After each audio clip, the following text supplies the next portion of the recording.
welcome to another edition of 20 by 44 Life, a pickleball podcast. I'm here today with Simon Lovell. Welcome, Simon. Good to be here. Thanks for having me on.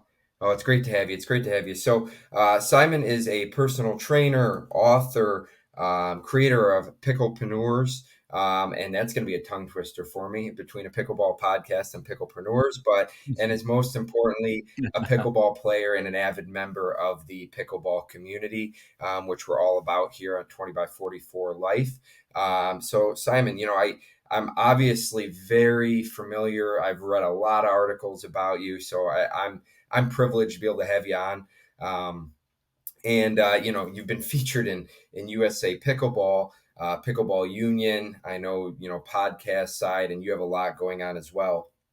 But if we want to start a little bit, if you wouldn't mind sharing a little bit of your pickleball story with me and with everybody listening, and kind of how you've come to where you're at today.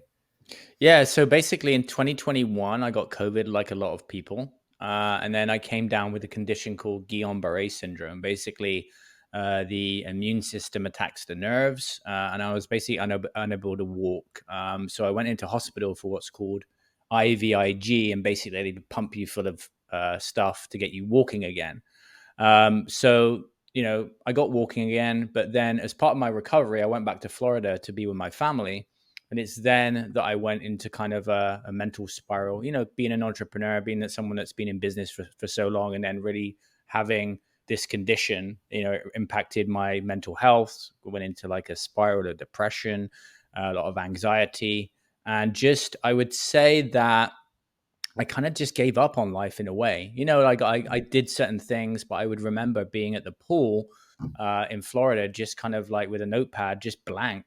And for anybody that's been in business or been entrepreneurial, that's just a real pain point to not have that kind of like drive anymore.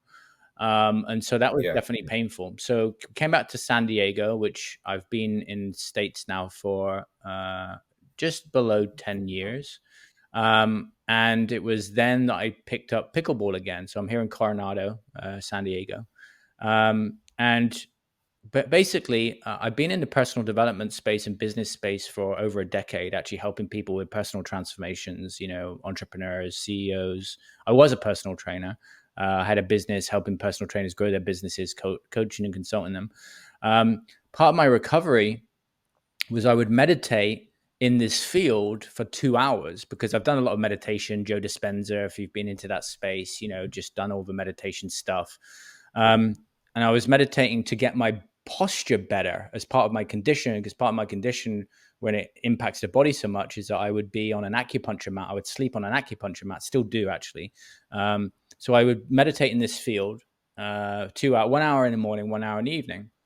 And it's right on the back of the Marriott Hotel in Coronado. And I would hear these pickleballs, which is funny because everyone wants to make pickleball quieter. But if it wasn't as loud, I would not have heard these balls. So for me, it's just the best marketing, for pickleball, right? So the noise brought you in. yeah. So every day I would walk past the fitness center of the Marriott, but I never went in because I have a gym, next to my apartment block. So, but I went in and I asked about pickleball, and they said, well, there's this thing called open play, which I'd never heard of, where you can go along and you can just get involved in the game, which was great for me because at the time I was isolating a lot. And I didn't really have anyone to, as a friend to play with in the area, because I'd just been like the 2-year kind of isolation, or not any friends that wanted to come and play because they have other sports that they're doing or other things that they're doing. So I go in, I start open play, and like many people, I'm like, oh, I'll do once a week. And then, of course, then you find the subgroup. Starts off slow. Yeah, you find the subgroup, like John's got a men's group and Brenda's got a Wednesday group. And then it kind of starts of what happens. And then that's when I kind of got hooked on it. And then really what I say about the journey, which is just it got me back connecting with people again. It got me fit again. It got me wanting to do business again. Like it just brought back this kind of darkness within me to then want to start to help and assist other people in the pickleball space with the skills that I've had over the past, 10, 20 years. Like I just seen right now that people are at Necker with Richard Branson. Yep. I Yep. was I there saw in, that as I well. was there Yep. in 2015, but there was no Wow. pickleball Okay. court. I was yeah.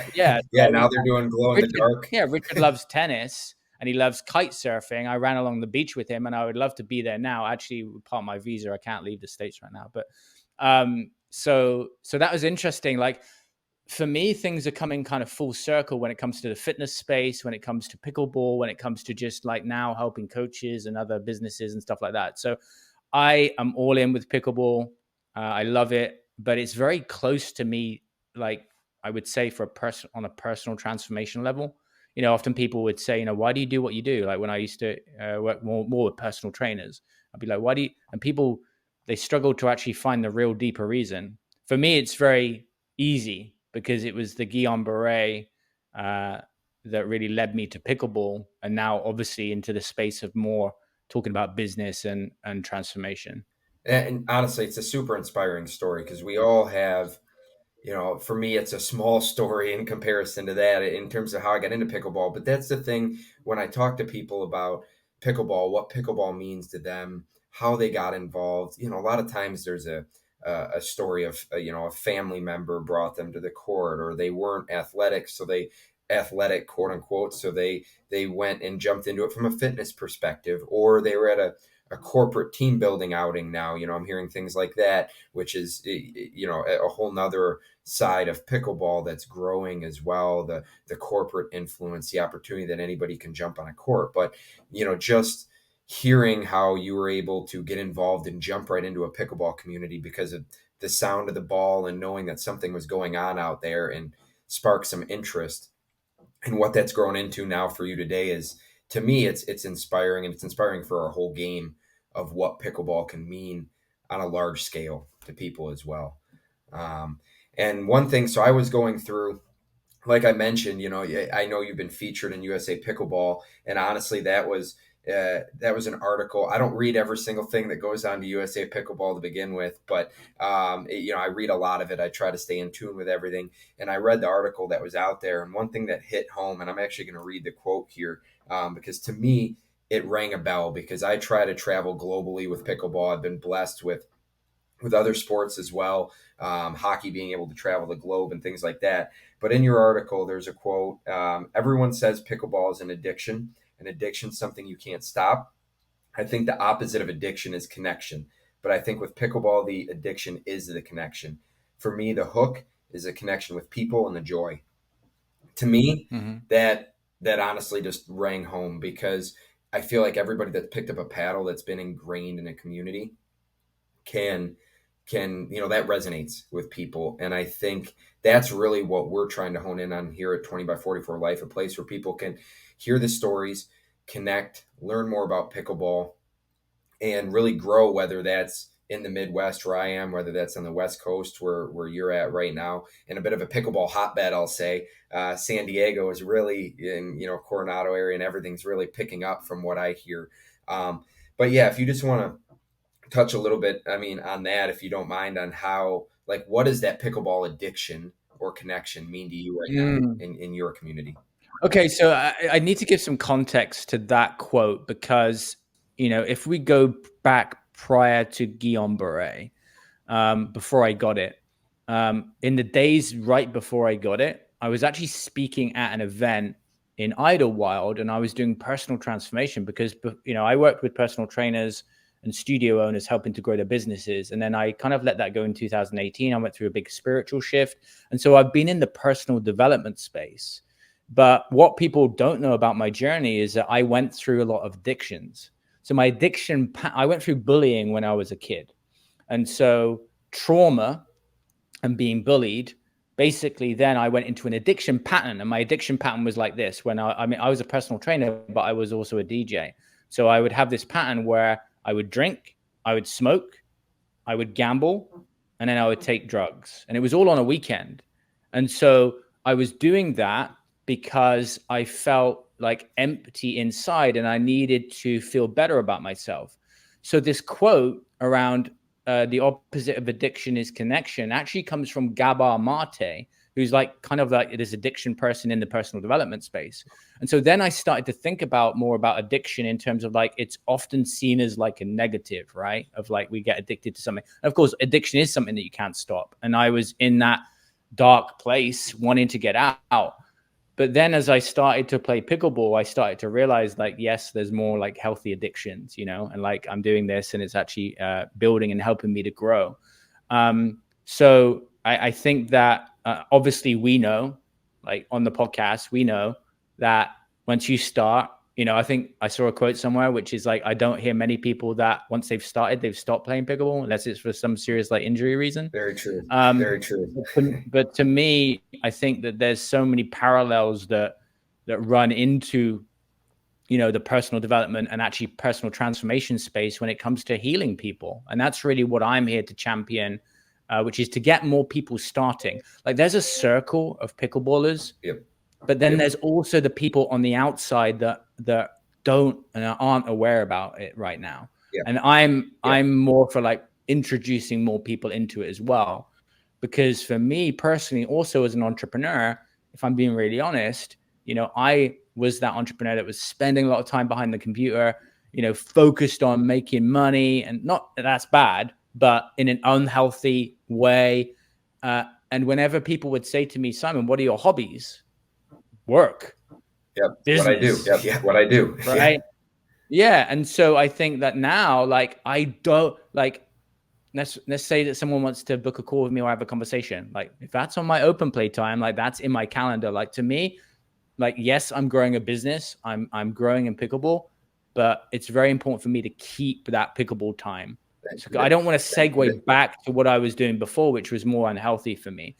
But also to me, you know, one of the big things about that addiction that we have, understanding human psychology, understanding behavior, understanding transformation, how things work, you know, you gravitate towards where there's love.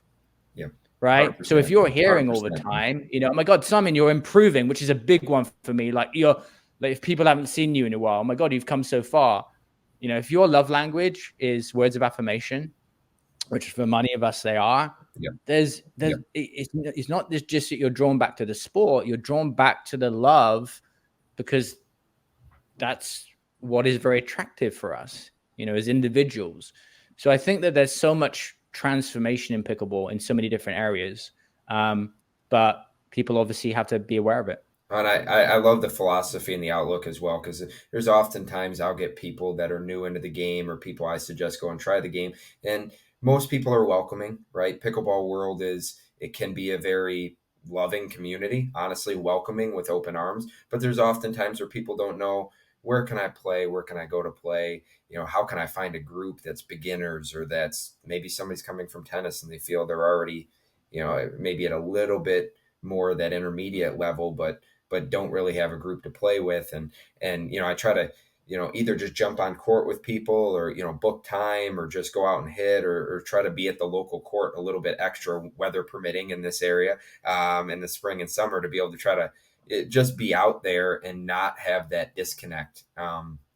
That sometimes people see with being able to just pick up a paddle and get out there and get going, which, you know, for you hearing the pickleball sound in the distance rather than the negative we get with, you know, we need to quiet the paddles, we need to quiet the ball and all, you know, everything like that, slow the game down maybe a little bit, that all welcomed you in. And that to me is another part of, you know, how interesting your story is, and how inspiring it is for everybody listening, especially those that may be new. So I have to ask, you know, you've obviously been playing pickleball for a little while now. You're in a bit of a hotbed area. Are you doing many tournaments? Are you doing a lot of the, you know, obviously you have your business and the corporate side, which we'll get into as well in a minute, but, you know, will I see you at any pickleball events or things like that coming up around even your I'm sure you're going to see me a lot of pickleball events. I'm not really competing right now, just for just what I'm doing with my time, and also just, I would say, partly my condition too, just with my ability. You know, I would say like I'm self-rated, of course. Like I know some people don't like to talk about ratings, you know, but I would say like I'm a 3.5. You know, definitely looking to move up and get better. But Like we all are yeah, of every day, course, right? I have my days where I get very frustrated. I hate pickleball sometimes. I'll give you an example. Like, I have some issues with my back, and so I did play in a tournament, which is more of a ladder, like just fun thing at the Hub, Yeah, which is yeah. obviously a lot of people know about the Hub in San Diego. It's one of the Oh yeah, biggest, it's 27 huge. Yep. courts. So I play there on. You'll see me there many Friday nights, because I don't drink too. So my last drink was in 2017. So that's another element, which I think is actually a really good pull for pickleball, which is the micro niches, which is people who are sober, who want something else to do on the weekends versus just sit at home because now they don't want to drink with other people. Obviously, that's each to their own, but that's a personal thing for me. Yeah, yeah. So single guy doesn't drink. What do you do? So I think that there's so many different angles on it. But yeah, I'll be definitely at these events, and of course, like I have these moments of like, oh my god, I'm playing so well today. I could be pro. That's what And keeps it's us like this coming back almost like this sometimes. delusional thing, but then you're also in personal development. You don't want to squash that down because it could be true. And so I think that stuff like that. I think for anybody watching, we're all on our journey, but it really is a decision. Like if you want to go pro, like make the decision. Like I've done some amazing things in my business career and in my life where I've just had to make a decision. Like what do you Yep. want? Like people if they commit hard enough, like if you can't sing, get singing lessons, right? If you want to be Commit and pro in put in the pickleball, time, right? like don't notice the mind, because it's like when I teach personal transformation and change, like people have to understand that a plateau actually comes from a thought, right? So Yep. if you understand the thought that's stopping you, that can actually massively help you, which is why the mental toughness side of pickleball is such an important conversation, which is how you're talking to yourself on the court and how you're resetting yourself mentally, which is something I like to talk about, which is performance and understanding our own thinking, which I think can be a big part of it, because we all have those times we want to lose our shit and hit the paddle. Of course, it's Yeah. just if we can reduce that as much as we can, we're actually going to get better outcomes and better games, and we can all improve in that area. 100%. I agree. And you see that more and more now. And there's been a lot of talk. I was just reading an article the other day about training your eyes, warming up your eyes, vision before you get on the court. And then it kind of directly in line with that was also about the mental side of it, the mental toughness, like you just mentioned, of the game. We had one of our previous episodes, actually our last episode here, the 20 by 44 Life Pickleball podcast. We had Lee Elias, who's one of our co-owners, on, and he does a lot of mental toughness, mental, I'll say, aptitude training in the hockey world. Right? I don't come from a tennis background myself either. I come from a high level ice hockey background, and that was constantly in the forefront. Right? We had teams, coaches, always making sure, hey, like whether we had a team psychologist coming in or whether we had just a mental strength coach coming in, that was something done. And you're hearing more about it now in the pickleball world. But I feel like you hear more of that self-talk on the court when you watch a pro match, or even if you go to your local courts and you're watching beginners play. People are either having a laugh, having a smile on their face, maybe being lighthearted with themselves when they're about ready to smack the paddle and then move on and learn from it. Or you have all the way up to the pro level player, right? That's going through that intermediate phase, trying to figure out their game and navigate that on what's best for them. I guess from that standpoint, I will ask, do you see, and I feel like every region's different because pickleball's taken flight even quicker in areas like California, Florida. But if you look at Michigan, where I'm still somewhat based between Michigan and Minnesota, there was an article released about like top 5 states based on rating, very subjective, like you mentioned, for singles play. But Michigan is up there, even though we're low in the overall grand scheme of doubles. Do you think that mental awareness is two different standards levels between like a singles game and a doubles game? Do you think, like, what's your quick take on that in the overall grand scheme of things? I think it's down to people's level of self-awareness, honestly. Like if you look at an open play, right, and you had, like, let's just say that there's 50 people there, depending on how many courts, right? Everyone's going to have a different level of self-awareness and understanding on themselves, right? So I think the mental aspect is really someone's own personal growth journey behind the scenes. I did a podcast on, it was a meditation, because over the years I've recorded meditations. One little thing to be aware of is how is your energy prior to actually stepping on the court? Because like if you took two different scenarios on person A, they just had a fight with their partner, something's going to be energetically off with that person, versus someone that's coming on that's more kind of like, maybe they've got a meditation practice, maybe they go to yoga. One of the things Ben Johns talks about in a video around firefights is about not thinking about it, right? And actually just allowing your To instincts take over. That to makes sense. Yep.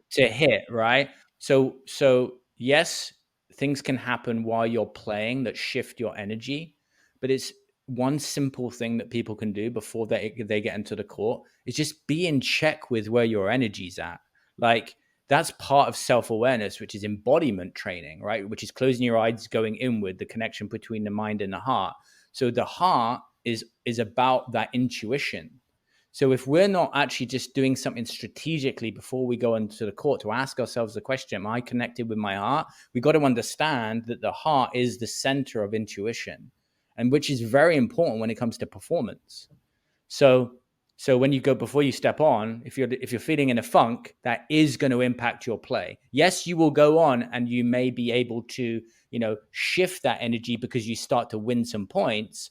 But if before you step on, if you close your eyes, if you center yourself, there's a massive impact when you actually connect with the heart, and then you go on and you're more in tune with everything. Your senses are different, and the studies around meditation are there. I've been meditating now for over a decade, and one of the things I get my clients to do is progressively meditate from 10 minutes through to an hour. And the deeper that you go, the more connected you get with yourself. So I would say that there's a huge relevance when it comes to meditation, when it comes to like mental toughness, yes, but it's also just centeredness, it's groundedness. Because if you hear about those conversations around mental toughness, what you're going to hear is presence. Yeah. What is presence? That's heart connection, right? Calm confidence is another big one that resonates with a lot of people, so I like that type of training because I think it's very important.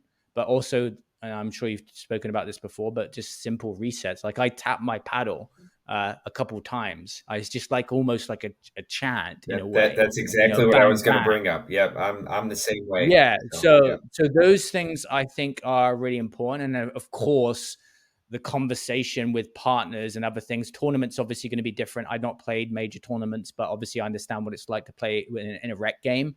But I did a post in a group and I asked the question, like, what's one of the things that you've heard on the court that you can never forget? And of course, there's a lot of positive things. Oh my God, this person said to me, you play amazing and you got great energy or whatever. And then of course, there's a lot of negative ones, which is someone said this to me and I can't forget this because they said this. And so like boundaries is, I'm working with a pickleball coach, a new pickleball coach right now. They want to quit their job. And one of the conversations we've had is around like boundaries with people, which is very important on the court. Because if someone says something and it's like, coaching someone when it's unsolicited advice, for example, right? Yep. For some people that hear something from someone else, which is unsolicited advice, while it's well intended, someone can receive that and then their train of thinking can be completely off because now they're in self-judgment. And now what you thought was a good piece of advice turns into an internalization from somebody, which now they can't get out. Am I doing everything wrong? Right. Yeah. So like these, like holding boundaries with people is actually a really important part of actually your own mental state, your own groundedness, your own certainty. I love this topic because I've been in the personal development space for a long time when it comes to performance. And now it's actually getting me to want to talk more about this topic generally. I tend to lead us into a very good rabbit hole sometimes on these. Lee and I got into a bit of the same thing on a prior episode. But no, I think I appreciate you going into that and giving your take and insight, because like me, I'm just trying to circle back for all those watching, listening that might be brand new to pickleball or jumping into the community, right? Remember, pickleball is a developing community. Not that other sports aren't, but this type of growth is not really seen across other sports. And sure, the sport's been around for decades. Some people don't realize that, right? But in terms of who's hitting the court, on court etiquette, how a partner might interact with a new player jumping onto their court, all of that is going to come with positives, with negatives, with, like you mentioned, somebody coaching you when you don't really necessarily want coaching, or you're just trying to play and have a fun recreational game. Whatever your outlook is, don't let that deter your mindset, your love for the game, anything like that, on a very simple level, for those listening, watching, because it happens everywhere. We're going through growth with the sport, and it is an amazing sport that can obviously have positive impacts in life, like you've gone over, Simon, that are, we can't even, some of us can't imagine the positive impact that pickleball has had on people. But hearing your story really puts things into perspective as well. For me, being very blessed to be able to play this game and jump into it like I have, and really see it grow. So what I will say, is, I'm gonna ask the question about a little bit more about picklepreneurs, because I know you've talked about what you do in your journey, but for me, I'm not gonna lie. I'm familiar with it, but I'm not overly familiar. So maybe the same situation for many of those listening in, as we connect our two platforms as well. So if you want to go into a little bit about that. Yeah, so basically, Picklepreneurs is me really just connecting the entrepreneurial community with pickleball. So you have, I would say, there's two groups, right? You've got pickleball business owners, you've got ball companies, paddle companies, you've got coaches, clubs. They're all essentially picklepreneurs, and in fact, people are already identifying with that word, a lot. Then you've also got another group, which is pickleball players who are entrepreneur, maybe someone that has a real estate business, and they also play pickleball. So, as an entrepreneur myself, as a business owner that now plays pickleball, what I'm doing is I'm bringing the skills which I have had over the years. I was a personal trainer. I was published with HarperCollins in the UK with a diet book. I used to coach personal trainers, also studio owners, to grow their businesses. Obviously, I've been in the personal development space. So, what I see in the space happening over the next, it's already started to happen a bit, but more so, is I'm stuck. I would, you've got clubs and you've got pickleball courts in malls, but you're probably going to see more independent coaches have like a studio, a single court, right, where Makes they sense. coach their clients. In these back kind of places where you have not in the main city areas, but where rent is a little bit cheaper for locations. So we're going to start to see that. And then by bringing the entrepreneurial community together, that also elevates the sport because there's more investment there, right? When you've got pickleball entrepreneurs coming together. So, for example, I'm going to be setting something up in San Diego, which is going to be awesome, linking to the people here. So, I think that these little kind of mini groups are going to set up in a lot of different areas. Entrepreneurs and pickleball. There's already other niches that are growing. And that's a way that everybody can get involved. I spoke about those that are sober earlier as another one. So for those listening, I would encourage you to think about what are the other areas of your life that you're involved in, and then what mini groups can you set up in your area because you started something. And that's something that I've done historically, which is if it's not set up already, I'll create it.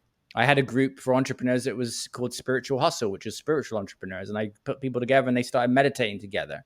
So there's many communities that we can go and be a part of because they exist, and then there's also things that we can decide to create for ourselves. And I think that that's going to be good also for new pickleballers that start to see these like mini groups start to pop up. And then, of course, you'll go on the journey and maybe start a tournament or two and make friends. And that's what it's all about. So, 100%. And I know I went into the tournament realm and things like that, but again, for those that are brand new to pickleball, tournaments aren't the end all be all. The whole goal is get out on the court, have fun, build connections, find your love of the game, and find what pickleball means to you. That's my 2 cents, and that's a trend of what's gotten a lot of us into the game and back on the court regularly. But feel free to check out Simon's social media at Picklepreneurs.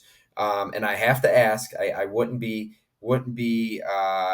somebody using our 20x44 EL paddle without it. What paddle are you using right now when you're out on the court, Simon? So let me talk about my paddle journey. Okay, I Okay, like that. there's what I'm using now, but what for I think we all have a paddle journey, Yeah, right? it's a good point. So I started off with a head. My first paddle was a head paddle, so it's about $60 off of Amazon. I like that paddle. It was okay. It was a starter paddle. I then went on to the Ben Johns paddle by Jeweler. Yep. Um, and I've now got the new Selkirk, whatever the new one is. I forget the name The of it. control, the new In black one, Vanguard Vanguard control. Control, Yeah. yeah, the Okay. black one, Well, the black ones. we're gonna have to get a 20x44 EL in your hands because it's and see your feedback on that and check it out because I'm a former Selkirk guy. For those that know me, I was with Selkirk on their team for a little bit of time, a few years, and Mhm. yeah, we launched. I don't know if you're familiar or not, but we launched a few weeks ago with our EL paddle, which is 16 millimeter. And I don't want this to sound like a sales pitch on the podcast because it's not, but it's a first time discussion between you and I. But it is a 16 millimeter paddle, but more of a power paddle with a control feel, believe that or not. I was a Project 002 player for a long time. So I actually shared it on our last episode. I had a bit of a community driven paddle journey myself because the first time I touched a court and played a rec game, I had a gentleman come up to me who I had just beat. That doesn't matter, but we did win. And comes up to me, "Oh, what do that's a beginner paddle. What are you doing out here playing with that with a beginner paddle?" So when you said the $60 beginner paddle, mine was a Monarch at the time, and people were kind of razzing me for it. And I'm like, wow, okay, what am I missing here, right? But I've also got this one, which I give to people who have already played racket sports to play against me. So I like that. I like that. fairly advanced paddle. I had to get like a classic wooden paddle just to have as a memento, you know. Everyone has Well, to I have would. one wooden paddle. So Okay, so I'll ask you. Can I ask you a yeah, question on the you can podcast? ask me whatever you want. So, being coming from Selkirk, then, Yep. and knowing that there's a lot of different paddles out there. There's a lot. What was the drive and why behind 2044? So first of all, the idea behind 2044 was a true community like driven aspect. So before even beyond the paddle side, the whole idea was we're seeing too much like people driven away from the inclusiveness of this community. So the idea was kind of born from that first and foremost, and seeing all these people being signed as ambassadors here, ambassadors there. It created like a real competition of head to head, even though quite honestly, for me, it was a good thing, right? Because meaning that competition and companies wanting to sign players and all that, from trying to go from just jumping into singles at a high level, doing 150 tournament and then testing the pro waters and then going back to 5-0 and then pro and all that. But doubles took me a long time to figure out, still figuring it out on a daily basis. But that journey into playing PPA pro, APP pro, Moneyball pro tournaments, whatever you want to call it, it's expensive. So for me at the time, it was who's going to help, who has a good product, a good community, and who's going to help offset some costs as well, right? And I think anybody that's not being honest and upfront about that is doing exactly that, not being honest with it or with ourselves. But I loved the paddle I was playing with at the time, the Project 002. Not gonna lie, it is a great paddle, but durability was a major issue for me. And I don't want to spend time like bad mouthing any sort of product. I would never do that because I loved it. But I was taking 4 to 8 paddles to a tournament where I'm paying for bags and travel and all those types of things, not knowing if a paddle was going to last. I was cracking cores, edge guards coming off, things like that. And I was also struggling with every now and then paddles passing, testing. So I was traveling with a ton, and that meant more cost for me. That meant, like, I'm a hockey guy, like I said, right? So hockey sticks break all the time. You know that you have to have 3 or 4 set up there ready to go. Something happens. I wasn't expecting that in the pickleball world. I like to have something that I've played with. We all know differing views on paddles are, do we hit with it to break it? Cores take X amount of time to break in, hit their peak, things like that. So, I'd spend time trying to get ready, weight up paddles, all the same every time. We all have our kind of little things that help us set mentally before we go out on the court. So I'm not worrying over anything. And that was all kind of out the window. My last straw was I cracked a paddle, second point of singles match, first day of qualifiers of a tournament. And I'm like, what is going on? This is a brand new paddle. The whole thing just shattered on a serve of all things. And I'm like, what is going on? And it was probably a fluke thing. But for me, that's how that was born.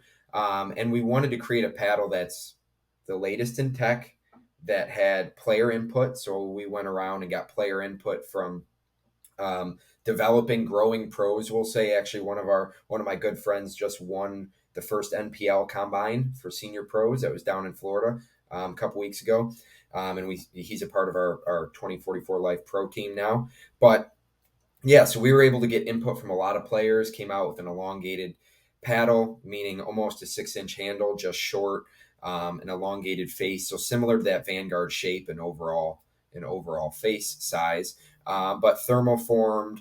But the one thing I'll tell you, it's not a unibody design, because for those that really understand paddles, and you're probably aware fully as well in your paddle journey, right? You've used the high end paddles, the top line pro paddles. A unibody thermoformed versus like a 2-piece handle with the full bevel and everything like that, you get a little bit harsher feel. But sometimes that's a nice plush harsh feel. So that's what we went for, to have a little bit more control and feeling in the paddle. So Cool. yeah, but Yeah, I could talk for, I mean, I could talk for a while on paddles. So many different angles to talk about. Loyalty with paddles, just where we think paddles are going to be in 2 years from now. oh yeah, we You could know, go down that. We could go down that for a while, especially with some of the tech coming out in the last even month or two, with weighted end caps, weighted screws, or interchangeable options in the paddle face. I mean, so do you think that we should be making pickleball quieter, or now my mantra is make pickleball and I louder, saw that, basically, and of I course. I was actually, you kind of stole my ending, which I like, because I liked that, making pickleball louder, from two senses. One, making the draw to pickleball even louder. Like, let's make, for me, what that meant to me was maybe different than even what it means to you initially, but it rang home, because I want to make as much noise about pickleball as possible. Like, I love it. I obviously have Right. a passion for it, but in terms of the actual physical aspects of the game, and how the game's gotten faster, to me, the numbers speak for themselves. More people are watching the game. The way the game is being played right now has changed over the last 3 months, 6 months, 12 months. I'm talking pro level all the way to beginner level. And the paddle technology and the balls that are coming out, Vulcan, Dura's been used. Franklin has gotten, it's a softer ball, so it plays slower, plays quieter a little bit as well from a decibel standpoint. So we're trending towards louder and faster. Making things quieter, I understand it from a community perspective, but there's options there, Mm. right? There's soundproof barriers that can go up on the fences and things like that, or more sound resistant, not soundproof. There's options there. Pickleball's a draw. As long as we're building courts in the right spots with proper distance and things like that, away from people's homes, so we're not making anybody miserable by the game we love.